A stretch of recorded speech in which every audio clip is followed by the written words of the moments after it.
பொதுவாக தேர்தலை எல்லாரும் என்ன சொல்லுவாங்கன்னா ஜனநாயக திருவிழா அப்படின்னு சொல்லுவாங்க. அதே மாதிரி திருவிழா நேரத்தில் புது புது கடைகள்லாம் போடுவாங்க, பலூன் எல்லாம் ஊதி குழந்தைங்களுக்கெல்லாம் ஷோ காட்டுவாங்க. அது மாதிரி தான் இன்னைக்கு தேர்தல்னு வந்தோடனே தேர்தல் திருவிழானால தமிழ்நாட்டில் புதுசாக கடை விரிக்க ஆரம்பிச்சிருக்கிறாங்க.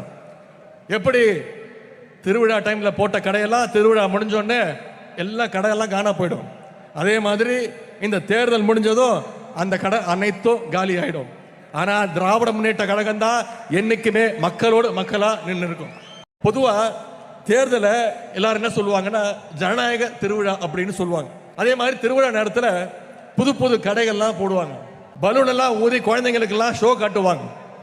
அது மாதிரி தான் இன்னைக்கு தேர்தல்னு வந்தோடனே தேர்தல் திருவிழானால தமிழ்நாட்டில் புதுசாக கடை விரிக்க ஆரம்பிச்சிருக்கிறாங்க.